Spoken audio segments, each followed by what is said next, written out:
కారం రంగు రుచితో ఉంటుంది. ఆచి మిరపపొడి అదరగొట్టే కారం రంగు రుచి. నమస్తే, వెల్కమ్ టు ఆదాన్. నమస్తే మసూదన్ రెడ్డి గారు. నమస్కారం. మసూదన్ రెడ్డి గారు, ఈరోజు మన డిస్కషన్లో మెయిన్ టాపిక్ ఒకటి. తాజాగా చంద్రబాబు నాయుడు ఆయన తనయుడు నారా లోకేష్ విద్యాశాఖ మంత్రిగా పేరెంట్స్ టీచర్స్ మీటింగ్ అని పెద్ద ఎత్తున రాష్ట్ర వ్యాప్తంగా నిర్వహించారు. స్కూళ్ళకి వెళ్ళటం, విద్యార్థులతో కలిసి కూర్చోవటం, మాట్లాడటం, భోజనం చేయటం అంతా బాగుంది. కొంచెం మనం వెనక్కి వెళితే ఏఐ టెక్నాలజీ అని, కొత్త కొత్త టెక్నాలజీలని, పరిశ్రమలని, పెట్టుబడులని, ఎన్ని లక్షల కోట్లతో ఎవరు ఎంఓయూలు కుదుర్చుకున్నారని చెప్పేసి ఈ వాళ్ళ వ్యవహారం మొత్తం గత 5 నెలలుగా 6 నెలలుగా ఆల్మోస్ట్ ఇలాగే సాగుతుంది. ఒక పక్క ఈ అంశంలో ప్రశంసల వర్షం కురుస్తుంటే, మీరు రాజకీయాన్ని పూర్తిగా వదిలేశారా, వదిలేసి ఏం చేద్దాం అనుకుంటున్నారనే ఒక కామెంట్ అయితే బలంగా వినిపిస్తోంది. ఎంతసేపటికి ఇంకా అవేనా, ఇది పట్టించుకోరా అని చెప్పేసి. విచిత్రంగా పవన్ కళ్యాణ్ తాజాగా కడప పర్యటన, అసలు నీ అసెంబ్లీ గేటు కూడా తాకనేమో అని చెప్పేసి ప్రగల్భాలు పలికినటువంటి వాళ్ళను కూడా అసెంబ్లీలోకి రానివ్వకుండా ఈయన గెలిచి ఉప ముఖ్యమంత్రి అయిపోయి ఏకంగా ఈరోజు కడప నడిగడ్డకే వెళ్ళిపోయినటువంటి పరిస్థితి.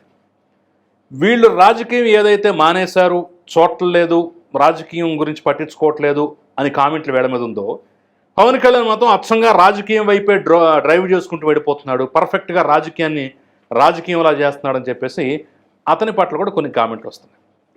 వీళ్ళు మిస్ అయింది, ఆయన అందిపుచ్చుకున్నది ఇదేనా, వీళ్ళ పంధాలు ఇలాగే కొనసాగాలా, మార్చుకోవాలా, ఏంటి మీ పరిశీలన నేను చెప్పండి.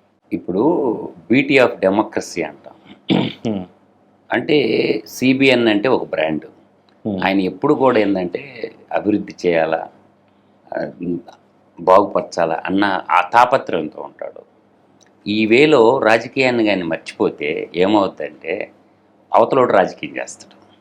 నేను అందుకనే ఈ మంత్రిమండలి ఏర్పాటు జరగకముందు నేను చెప్పున్నాను, మంత్రిమండలిలోకి లోకేష్ వద్దు, లోకేష్ని పార్టీకి ఉంచి పార్టీ కార్యకర్తల విషయం కానీ ఎన్నో విషయాలు ఉంటాయి, పార్టీని లోకేష్ చూసుకుంటూ ప్రభుత్వాన్ని చంద్రబాబు నాయుడు గారు కానీ నడిపిస్తే బాగుంటుంది అని నాకు తోచిన సలహా నేను చెప్పాను కిషోర్ గారు, ట్రూ మీడియా ద్వారా. అంటే డైరెక్ట్ కాదు, ట్రూ మీడియా ద్వారా చెప్పిన. అంటే ఇక్కడ ఏమవుతుందంటే ఇద్దరు ప్రభుత్వంలో ఉంటే కార్యకర్తలను మిస్ అవుతారు. నువ్వు ఎన్ని సంక్షేమ పథకాలు పెట్టినా, ఎంత బాగా పరిపాలన చేసినా, అల్టిమేట్గా బూత్ దగ్గర ఓట్లు వేయించేది కార్యకర్త. ఈరోజు కార్యకర్తల యొక్క ఘోష అరణ్య రోదనగా ఉంది. ఎందుకంటే బాబుగారి యొక్క పాలనలో 14-19 కాలంలో నీరు చెట్టు కింద చాలామంది వర్కలు చేశారు. చిన్న చిన్న చెక్ డ్యాములు, చెరువులు అవి చేసున్నారు. ఆ బిల్లులు కొంతమంది కొంచెం తెలిసిన వాళ్ళు, కొంచెం డబ్బున్నోళ్ళు తెచ్చుకున్నారు. కానీ 2014-19 మధ్యకాలంలో నాకు తెలిసిన మా మిత్రులు కానీ చాలామంది వర్కలు చేసి చిన్న చిన్నోళ్ళు బంగారాన్ని తాకట్టు పెట్టి ఏదో రూపాయి మిగలద్దులే అని చెప్పి చేశారు. ఆ బిల్లులు ఇప్పటికి రాలా. అంటే ప్రభుత్వం ఏర్పడి 6 నెలలు అయిపోయినా కూడా చాలామంది కార్యకర్తలు అన్నా మేము 14-19లో పెద్ద ఆయన కాలంలో చేసిన డబ్బులు ఇప్పటికి రాలేదన్నా, మా బిల్లులు ఇప్పుడు వస్తాయా రావా అని అడిగినటువంటి వాళ్ళు కోకొల్లలు ఉన్నారు, నన్ను అడిగినటువంటి వాళ్ళే. అంటే కొంతమంది హైకోర్టు కూడా పోరాడారు. అది డబ్బున్నోళ్ళు.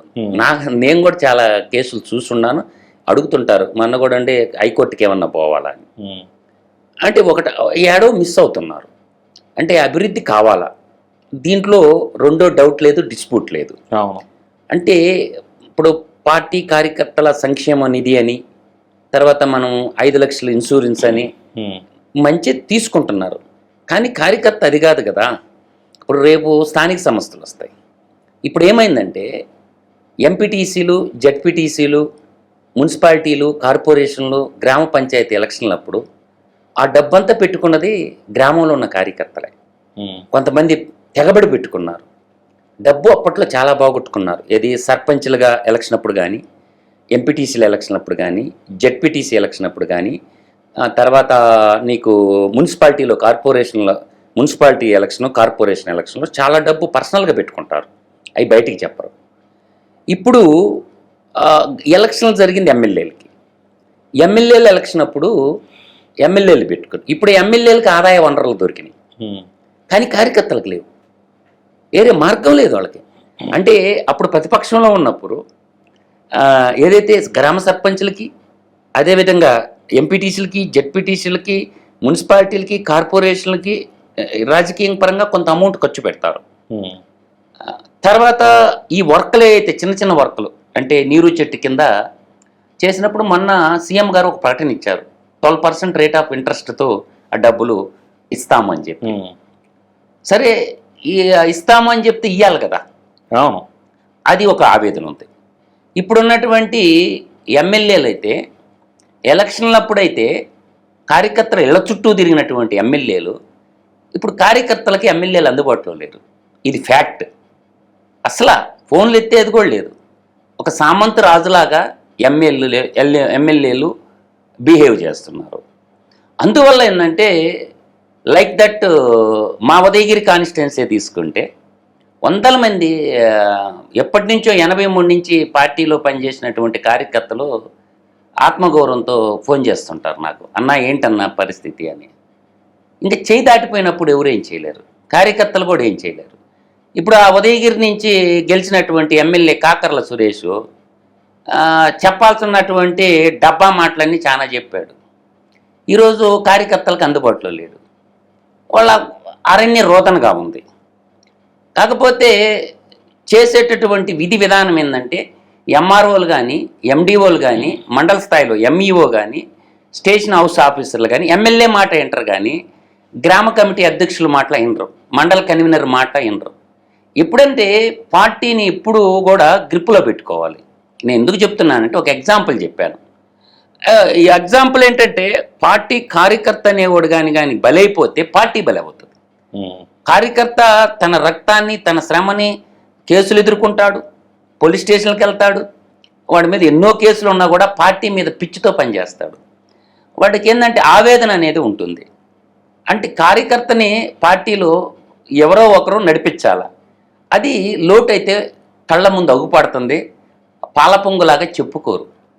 అంటే వాళ్ళ ఆవేదన వాళ్ళ గుండెల్లో ఉంటుంది. ఎక్కడికి పోయి చెప్పుకోవాలా, ఎలా చెప్పుకోవాలా అనేది తెలియనటువంటి పరిస్థితిలో ఉన్నటువంటి మాట వాస్తవం కిషోర్ గారు. సరే, పవన్ కళ్యాణ్ విషయాన్ని పవన్ కళ్యాణ్ ఏమన్నారు అంటే ఈ సంతృప్తి మొత్తం జనసేనలో ఉందా? జనసేన పార్టీ కార్యకర్తలు, నాయకులు, జనసేన పార్టీ వాళ్ళ యొక్క style of politics different. Janasena అనేది వాళ్ళ యొక్క style of zero budget politics.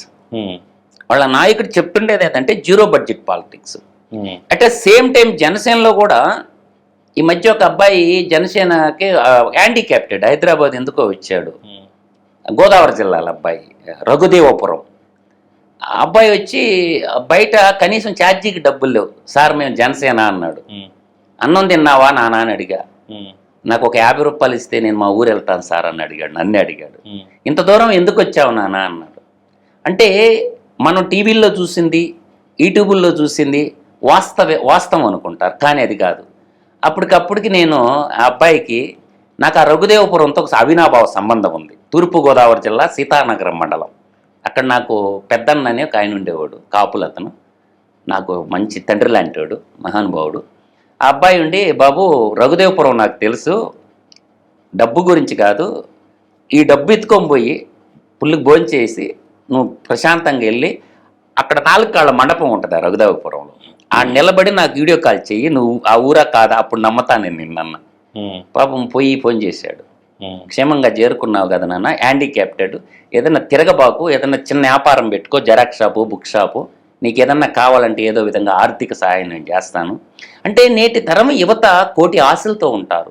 రాజకీయ రంగంలో పోతే ఆ నాయకుడు ఏందో మనకు చేస్తాడంటే ఆ నాయకుడిని కలిసేది కూడా గగనం అయిపోతుంది కిషోర్ గారు. ఇది రాజకీయం. ఎప్పుడైనా కార్యకర్త కోరుకునేది ఏంటంటే వాళ్ళ కుటుంబాలు బాగుపడాలంటే నాయకుడికి వాళ్ళతో కూర్చొని ప్రేమగా మాట్లాడేది ఉండాలి. అది లోపిస్తుంది. ఒక ప్రభుత్వ రంగంలోకి వచ్చిన తర్వాత ఫుల్ సెక్యూరిటీ ఉంటుంది, నాయకుడి కాడికి పోవాలన్నా కూడా చాలా గగనం అయిపోద్ది.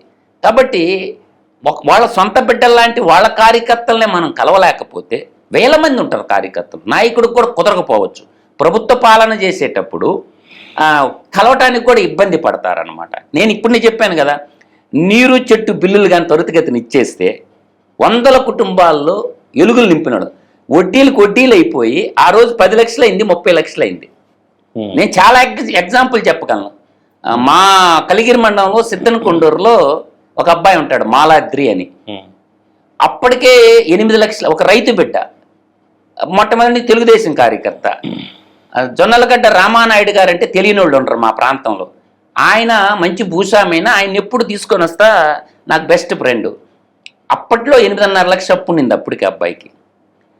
ఈ వర్కల బిల్లులు రాక ఏం చేయాలన్న పరిస్థితి దారుణంగా అయిపోయిందంట. అది వడ్డీ కలిపి 30 లక్షలు అయిపోయింది. ఇంకా భూములు అమ్ముకోవాలి. అంటే రాజకీయం కోసం సొంత ఆస్తులు పోగొట్టుకున్నటువంటి కార్యకర్తలు మనకి తెలుగుదేశం పార్టీలో చాలామంది అవపడతారు. ఎందుకంటే తెలుగుదేశం పార్టీ కార్యకర్తలు చాలా ఆత్మగౌరవంతో పనిచేస్తారు. తెలుగుదేశం పార్టీ ఏంటంటే కార్యకర్తల బలంతోనే ఉంటుంది ఎప్పుడు కూడా.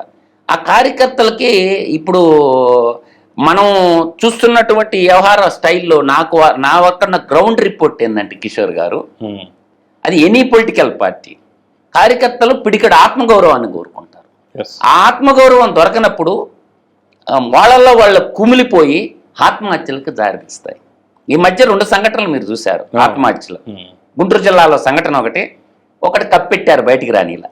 ఉదయగిరి నియోజకవర్గంలో కూడా అటువంటి సంఘటన ఒకటి జరిగింది. అంటే ఆ అబ్బాయి కూడా తెలుగుదేశం పార్టీ ఐటీడీపీలో చాలా యాక్టివ్గా పనిచేశాడు. ఆ అబ్బాయి కూడా ఆత్మహత్య చేసుకున్నాడు. కాకపోతే అంటే పేరు చెప్పడం భావ్యం కాదు, వాళ్ళ కుటుంబాలు అంటే ఇంకొకటి చెప్పుకున్నారు తల్లిదండ్రులు. వాస్తవం ఏంటంటే ఆర్థిక సమస్యలు. ఈ ఆర్థిక సమస్యలు చుట్టుముట్టినప్పుడు ఏమవుతుందంటే ఇంట్లో తల్లిదండ్రులతోనూ ఫ్రెండ్స్తోనూ గవర్నమెంట్ వచ్చినాక మా గవర్నమెంట్ మా స్నేహితులు అవహేళన చేయటం, ఏం చేశాడరా మీ నాయకుడు, మీ ప్రభుత్వం వచ్చింది కదా, ఏం పేరు కట్టలు కట్టినారని అనే ఆత్మాభిమానంతో ఉన్నోళ్ళు ఆ విశ్వాసాన్ని కోల్పోయినప్పుడు క్షణికావేశంలో ఆత్మహత్యకి పురుగులుపుతారు. అంటే మానసికంగా డిప్రిసియేషన్లోకి వెళ్ళిపోయి ఆత్మహత్యలు చేసుకుంటారు. నేను అంటుండేది ఏంటంటే any political party based on భారతదేశంలో కార్యకర్తల బలంగా ఉన్న పార్టీ తెలుగుదేశం పార్టీ. దాని తర్వాతే ఈవెన్ కార్యకర్తలు బలంగా పనిచేసే పార్టీ కార్యకర్తలు బేస్డ్ పార్టీ. ఎంతమంది నాయకులు వెళ్ళిపోయినా ఇంకో కొత్త నాయకుడు జనరేషన్ అవుతానే ఉంటారు తెలుగుదేశం పార్టీలో.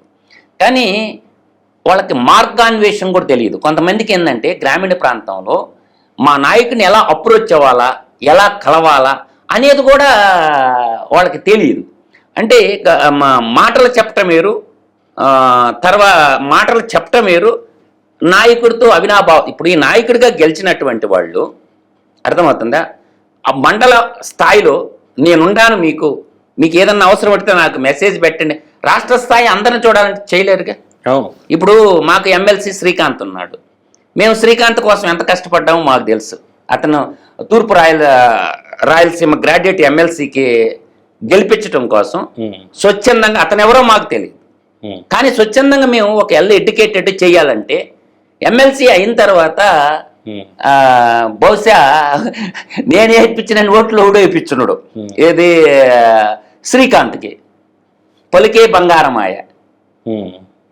అసలు కనీసం ఫోన్ చేసి ఏం సార్ మధు గారు బాగున్నారా అన్న కృతజ్ఞత కూడా లేదు. అటువంటి అప్పుడు ఏం చేయాలా? ఇప్పుడు మా ఉదయగిరి కాన్స్టిట్యున్సీలో 8 మండలాల్లో మా ఎమ్మెల్సీ అయిన తర్వాత కనీసం ఆ నియోజకవర్గాలు, ఇప్పుడు చిత్తూరు జిల్లా కానీ నెల్లూరు జిల్లా కానీ కనీసం 8 మండలాల్లో ఒక్కరోజన్నా మీటింగ్ పెట్టాడా విద్యా సమస్యల పట్ల? ఏ రోజన్నా?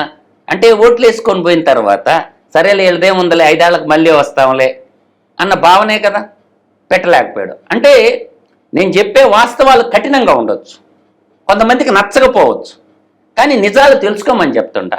నాయకత్వ లక్షణాల్లో మనకు ఓటు అయినప్పుడేమో రోజుకు 2-3 సార్లు వాడు ఇంటెమ్మడబడి ఓటు వేయించుకున్న తర్వాత వాడికి నువ్వు అందుబాటులో లేకుండా పోతే ఏమని అనుకుంటారు నిన్ను? అంటే రాజకీయాలన్నీ వ్యాపారాత్మకమైపోయినాయి. అంటే పెట్టుబడి కొంత పెట్టాల్సి వస్తుంది. ఇప్పుడు పవన్ కళ్యాణ్ గారు కూడా మారిపోయారు. ఎందుకంటే పవన్ కళ్యాణ్ గారు ఈ క్యాపిటలిజం అనే కాన్సెప్ట్ ఏదైతే ఉందో రాజకీయాల్లో కొంత అవసరమైన, కాబట్టి ఇప్పుడు కొంతమంది నాయకులందరూ పవన్ కళ్యాణ్ పార్టీలో చేరుతున్నారు. ఇప్పుడు బాలినేని శ్రీనివాసరెడ్డి ఎందుకు చేరాడు? క్యాపిటల్ బలంగానే ఉండబట్టి కదా. తర్వాత మచిలీపట్నం ఎంపీ బాలసౌరి గారు క్యాపిటల్ బాగుండబట్టే కదా బాలసౌరి గారు చేరింది. అంత ముందు దాకా యువజన శ్రామిక రైతు పార్టీ ఎంపీ ఉండి మళ్ళీ ఆయన సప్పన వచ్చేసాడు కదా. తర్వాత బీదా మస్తాన్ రావు గారు తెలుగుదేశం పార్టీలో బీఫామ్ తీసుకొని పేటల మీద లేచిపోయి పెళ్ళికొడుకులాగా లేచిపోయి ఇప్పుడు ఆదాల ప్రభాకర్ రెడ్డి కూడా రాత్రికి టవల్ మార్చినాడే కదా. అంటే రాజకీయాల్లో బాగా ఆర్థికంగా బలంగా ఉంటే తప్ప రాజకీయాల్లో రాణించేటటువంటి పరిస్థితి కాదు నేటి దుస్థితి. ఎంత నిజాయితీ ఉన్నా, ఎంత నీకు ఆర్థిక క్రమశిక్షణ ఉన్నా ప్రజలు కూడా మాకేంటి అంటే కరెక్టే నేను అనేది. ఇప్పుడు మీరు చెప్పిన పాయింట్ ప్రతి ఒక్కటి కరెక్టే.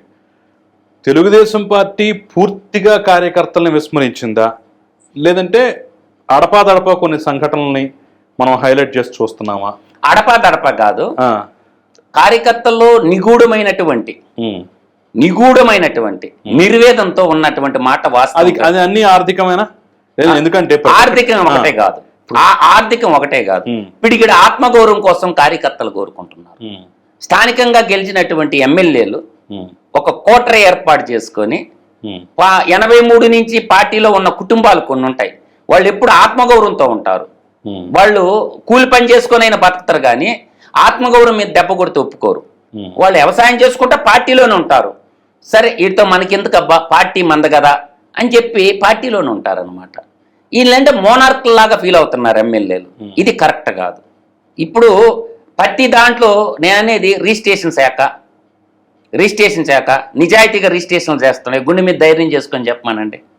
లెక్కర వ్యాపారం నిజాయితీగా అంటే ఒక కార్యకర్త ఏదన్నా ఒక టెండర్ వేసుకొని వాడికి షాప్ వచ్చిందనుకో, నీ పెత్తనమేందా అని అడుగుతున్నారు ఎమ్మెల్యేని. మేమేం పార్టీ కార్యకర్తలు, నువ్వు ఆఫ్టర్ ఆల్ ఎమ్మెల్యేవే పార్టీలో, మేము కూడా పార్టీలో మెంబర్లమే కదా. వాళ్ళ మీదకే ఉసుకలుపుతారు. ఎవరిని? సిఐని వాళ్ళని ఉసుగలిపి నీ అంతు దేలస్తాంరా అని అంటాడు. ఎమ్మెల్యే అయితే ఎవడికి గొప్ప అని నేను అంటుండా. అంటే కార్యకర్త లేకుండా ఎమ్మెల్యే నుంచి వచ్చాడు. వాడి కార్యకర్తని బెదిరిస్తారు ఎమ్మెల్యేలు. ఎవరన్నా ఎదురు తిరిగి ప్రశ్నించినటువంటి కార్యకర్తల్ని ఎమ్మెల్యేలు బెదిరిస్తున్నారు. ఆ బెదిరింపడానికి కారణం ఎవడు? స్టేషన్ హౌస్ ఆఫీసరు, ఆ స్థానికంగా ఉన్న డిఎస్పీ. వీళ్ళిద్దరు ఎమ్మెల్యే మాట వింటారు కానీ వాడు అరణ్యరోధ గ్రామ కమిటీలో ఉన్న అధ్యక్షుడిది కానీ గ్రామ పార్టీ కార్యకర్తలు కానీ. అంటే ఇంకా కార్యకర్తల మాటలకు విలువ లేదా? కార్యకర్తల మాటలు తీసుకోరా అంటే ఆవేదనతో వాళ్ళు ఇంటి గుట్టు లంకకి చేటు అంటారు పెద్దోళ్ళు. ఇంటి గుట్టు లంకకి చేటు అంటారు కదా. ఆ సామెత ఎందుకు పుట్టింది? రావణ బ్రహ్మను సంహరించేటప్పుడు వాళ్ళ తమ్ముడైనటువంటి విభీషణుడు రాముడికి చెప్తాడు, నువ్వు ఎలా ఎంత పోరాడినా మా అన్నను జయించలేవు శ్రీరామ, ఇదిగో ఇట్ట గుట్టు అంటాడు. అప్పుడు చెప్తాడు రావణ బ్రహ్మ. అట్లాగే ఇంటి గుట్టు లంకకి చేటు అన్న పదం ఎందుకు పుట్టింది మనకి? రావణ బ్రహ్మని ఎంత పోరాడినా రాముడు సంహరించలేకపోతే అతను సలహా చెప్తాడు, రామా మా అన్నను నువ్వు చంపలేవు, నీ వల్ల కాదు. ఎందుకు చంపలేవు? నీకు రహస్యం తెలియదు కాబట్టి. ఆ తమ్ముడు చెప్తాడు. అంటే దుర్మార్గుడైనటువంటి అన్న పరస్త్రీని అపహరించడం తప్పు, ఇది మంచిది కాదన్నా అని చెప్పి హితోక్తి ఉపదేశిస్తాడు. నువ్వు పంపించే అన్నా, మన రాజ్యం సల్లంగా ఉంటుందన్నా, సీతమ్మ తల్లిని పంపించేసేయన్నా, వద్దన్నా ఇది మంచిది కాదన్నా అని చెప్తాడు. చెప్పినప్పుడు విన్నారా? వినకపోతే ఏమైంది? తమ్ముడే అన్నైనా సరే ధర్మం తప్పకుండా మా అన్నని ఇలా చనిపోడు రామా, వాడు భూమి మీద బతికే అర్హత లేదు, వాడు అన్న అయితే అయ్యి ఉండొచ్చు, పరస్త్రీని అపహరించడం తప్పని. అలాగే నేనంటే ఈ యొక్క చాగంటి బ్రహ్మశ్రీ అడ్వైజర్గా పెట్టుకున్నారు. ఆయన చెప్తాడు అంటే నేనంత విజ్ఞాన కోవిదుడు కాదు కదా, బ్రహ్మశ్రీ చాగంటి కోటేశ్వరం అంత పండితుడు కాదు, నేను పామరుణ్ణి. నాకు తెలిసింది కంట్లో నలుసంతా, తెలియంది భూగోళం అంతా. అందువల్ల ఈ ఎమ్మెల్యేలు ఏమంటారు, అంతా నాకే తెలుసు, నేను సామంతరాజుని, చంద్రబాబు నాయుడు గారు మాకు ముఖ్యమంత్రి అని ఫీల్ అవుతున్నారు. కానీ నేను చెప్తున్నా కొన్ని సంఘటనలు జరగబోతాయి త్వరలో. ఎదురు తిరగతారు ఎమ్మెల్యేలకి, కార్యకర్తలు ఎదురు తిరగతారు. కొట్టుకునే స్థాయికి కూడా కొన్ని నియోజకవర్గాలు ఉన్నాయి. తిరగబడతారు. వాళ్ళ గ్రామాల్లో బలం ఉన్నప్పుడు ఈడు అడుగు పెట్టినప్పుడు దేక్కిలేంగా అంటారు. అందువల్ల ఈ ప్రమాదాలు గట్టిగా పొంచున్నాయి. ఎస్పెషలీ నేను చెప్తున్నాను కదా, జరుగుతాయి కొన్ని. అటువంటప్పుడు మాకు చెప్పాలి కదా అని అంటారు. ఎవరికి చెప్పాలా, యాడ చెప్పాలా, ఎవరికి చెప్పాలా, యాడ చెప్పాలి చెప్పండి. అందువల్ల ఏంటంటే ఆలోచన చేసుకోమని చెప్తున్నాను. లోకేష్ గారు ఒక 2 సంవత్సరాల తర్వాత అయిన విద్యాశాఖ మంత్రిగా ఉండి అన్ని శంకుస్థాపనలు అయిన తర్వాత మంత్రి పదవికి రిజైన్ చేసి పార్టీలో పనిచేయటం పార్టీకి ఉపయోగకరంగా ఉంటుంది. పార్టీ కార్యకర్తలు ఒక 2 సంవత్సరాలు లోకేష్ గారు మంత్రిగా ఉండి ఇవన్నీ రాష్ట్రం అభివృద్ధి కూడా అప్పులు కుప్ప అయిపోయిన రాష్ట్రాన్ని బాగు చేయాలి కదా కిషోర్ గారు. లోకేష్ గారు ఏంటంటే హై ఇంటెలిజెంట్ కాబట్టి స్టాన్ఫోర్డ్ యూనివర్సిటీలో ఎంబీఏ చేశాడు కాబట్టి ఆయనకి మేనేజ్మెంట్ స్కిల్స్ ఆయనకి తెలియకుండా ఏముండవు. నా యొక్క అడ్వైజు మంచి అనుకోండి చెడు అనుకోమనండి లోకేష్ని. నాకున్నటువంటి పరిపూర్ణ భావన ఏంటంటే 1-2 సంవత్సరాలు మంత్రిగా ఉండి చివరి 3 సంవత్సరాలు కేవలం పార్టీకే పనిచేయటం వల్ల మళ్ళీ 2029లో పార్టీ మళ్ళీ అధికారంలో రావటానికి దోహదపడినడు.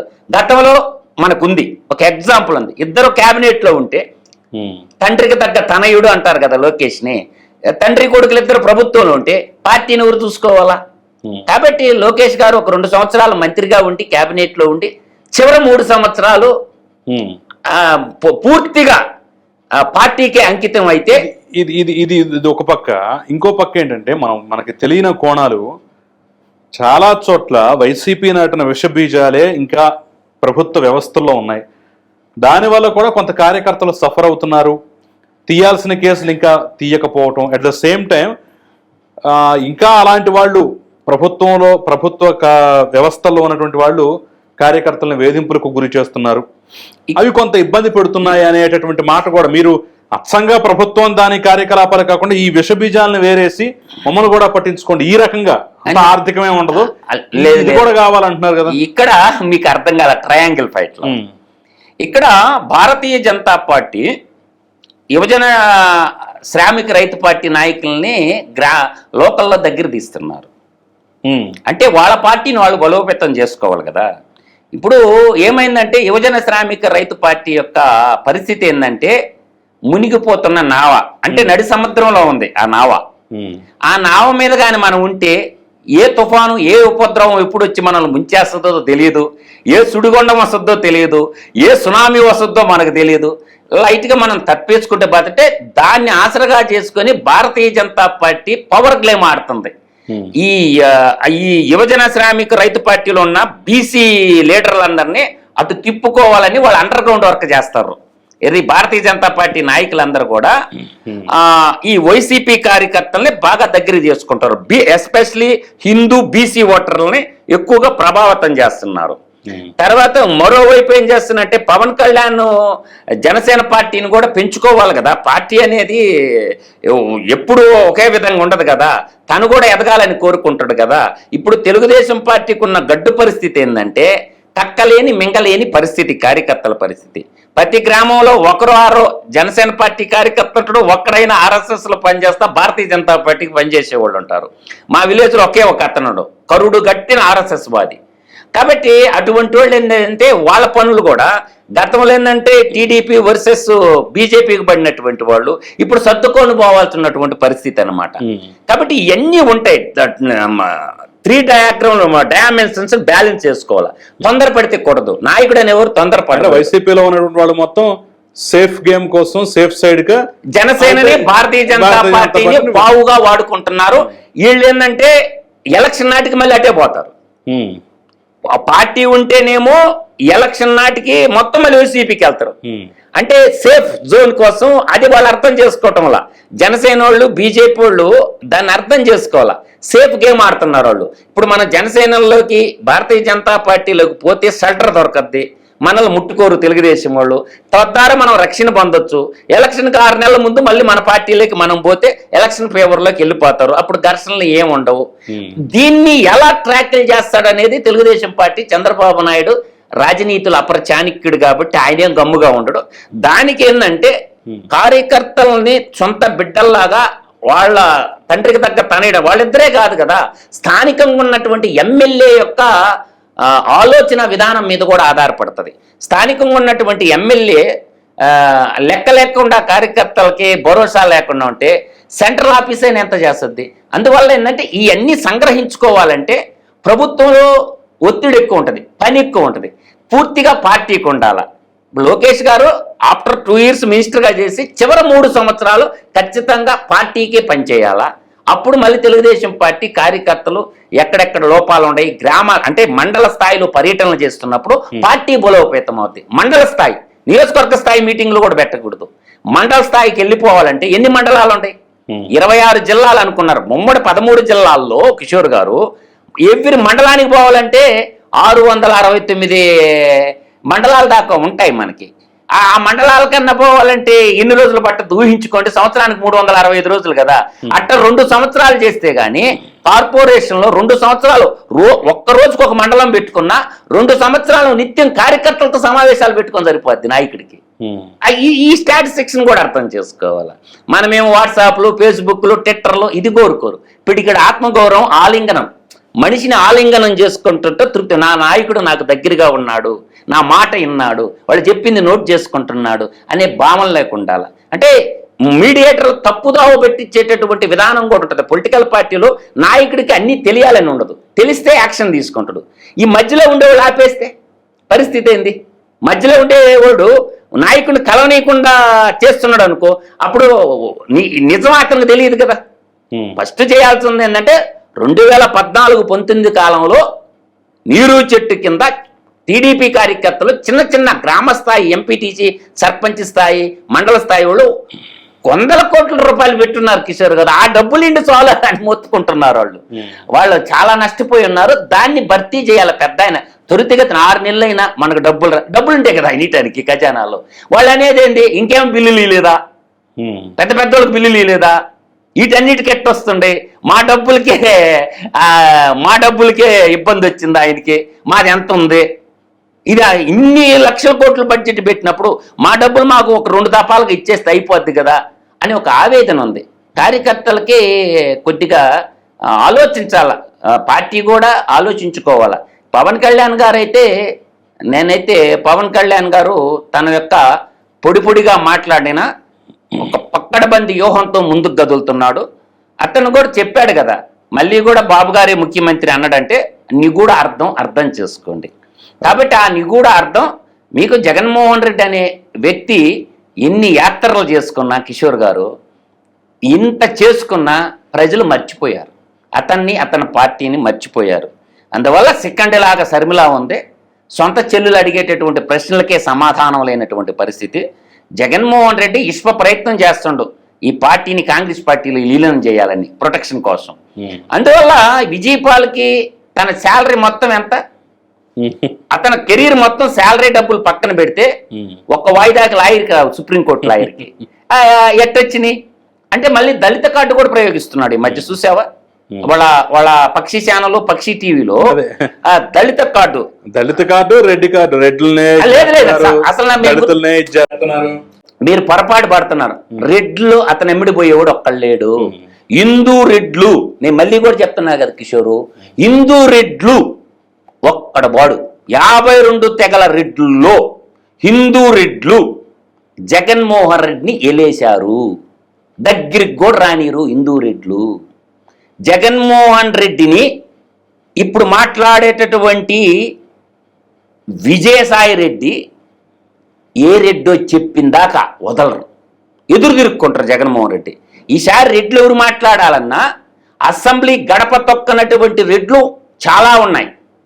ఆ రెడ్లు పిల్లలందరూ కూడా అవమాన భారంతో వీళ్ళు చేసినటువంటి అలీబాబా అరడజన్ దొంగల ముఠా చేసినటువంటి అవినీతి అక్రమాలకి తలెత్తుకోలేకపోతున్నారు. మీ రెడ్లందరూ దొంగలు అన్నప్పుడు వాళ్ళకి బాధేస్తుంది కదా. ఇప్పుడు భిక్షకుంట రెడ్లని ఉంటారు కిషోర్ గారు, ఎవడన్నా అసెంబ్లీలో ఒక్కడిని చూపిమను. భూమంచి రెడ్లని ఉంటారు, అసెంబ్లీలో ఒక్కడిని చూపిమను. స్వతంత్రం వచ్చిన కానీ ఇప్పుడు వరకు అడుగుతుంటా నేను. కొండ రెడ్లు ఉంటారు ఎస్టీలు, ఒక్కడిని చూపిమని నాకు. రెడ్డి కాని ఉంటారు బీసీలు, ఒక్కడిని చూపిమని అసెంబ్లీలో. ప్రకాశం జిల్లాలో ఓరుగంటి రెడ్లు ఉంటారు, ఒక్కడిని చూపిమని నాకు. తర్వాత దేశనూరు రెడ్లు ఉంటారు, ఒక్కడిని చూపిమని అసెంబ్లీలో నాకు. అట్లా రెడ్లు తెగలలో 14 తెగలు, దానికి ఉపజాతులు గలవు 52 తెగల రెడ్లలో ఎంతమంది అసెంబ్లీ గడపెత్తినారు. ఈ అరడజన్ మంది దొంగతనం చేసి, అలీబాబా అరడజన్ మంది దొంగతనం చేస్తే ఇవాళ వాళ్ళు ఎందుకు గమ్ముకుంటారు? తిరుగుబాటు చేస్తారు. ఆ తిరుగుబాటు ప్రపంచంలాగా ఉంది. కాబట్టి హిందూ రెడ్లు తిరుపతి కొండెక్కి 7 కొండల వాడికి మొక్కేటటువంటి రెడ్లు, అర్థమైందా? శ్రీశైలం మల్లన్న దగ్గరకు పోయి అయ్యప్ప మాల ధరించేటటువంటి రెడ్లు. నేను చెప్తున్నా, రెడ్లకి ఒడ్లకి తేడా లేదని ఒక సామెత కూడా ఉంటుంది పల్లెల్లో. కాబట్టి శ్రీశైలం మల్లన్న దగ్గరకు పోయేవాళ్ళు, సింహాద్రి అప్పన్నకు పోయేటటువంటి వాళ్ళు, మంగళగిరి పానకాల లక్ష్మీ నరసింహస్వామిని కొలుచుకోరు, అఖిలాండ కోటి బ్రహ్మాండ నాయకుడైనటువంటి శ్రీ వెంకటేశ్వర స్వామిని కొలుచుకునేటటువంటి వాళ్ళు, మాలధారధరి నియమాల మారధరించి అయ్యప్ప భక్తులు జగన్మోహన్ రెడ్డి కాడికి ఎలా పోతారు తిరుపతి కొండ మీద అంత అపచారం చేసినాక కిషోర్ గారు? అందువల్ల ఏంటంటే మీరు భయపడబడలేదు. రెడ్లు జగన్మోహన్ రెడ్డిని మరిచిపోయారు. ఇప్పుడు చేస్తున్నటువంటి కార్తీక మాసంలో అవి వనభోజనాలు కాదు, కుల భోజనాలు. కాబట్టి ఆ కుల భోజనాలు కులహీనులుగా ఉంటారా? అందుకే కులము కూడిపెట్టదు, గుణమే ప్రధానమైనది, ధర్మం వైపు ఉండాలా. నేను అందుకే ఎప్పుడు 4 సూత్రాలు చెప్తా మన సనాతన ధర్మం గురించి. లోకా సమస్త సుఖినో భవంతు, ప్రపంచంలో ఉన్న అందరూ బాగుండాలా. సర్వే జన సుఖినో భవంతు, అందరూ బాగుండాలి, అందులో మనం ఉండాలని కోరుకోవాలి. కానీ తర్వాత ధర్మో రక్షిత సత్యమేవ జయతే. కాబట్టి నేననేది ఈ 4 సూత్రాలు మన సనాతన ధర్మం మనకిచ్చిన గొప్ప వరాలు కిషోర్ గారు. ఆ 4 లేనటువంటి వ్యక్తి ఎవరంటే జగన్మోహన్ రెడ్డి. అందువల్ల ఈ 4 లేనటువంటి వ్యక్తితో ఎలా నడుస్తారు? అందువల్ల ఆలోచించుకుంటున్నారు ప్రజలు కూడా. అందువల్ల మీకు నచ్చినా నచ్చకపోయినా గ్రౌండ్ రిపోర్ట్ చెప్పాను, మళ్ళీ మధుసారి ఇలా మాట్లాడారు అనుకుంటే అది మీ కర్మ. Right, thank you. నమస్కారం కిషోర్ గారు.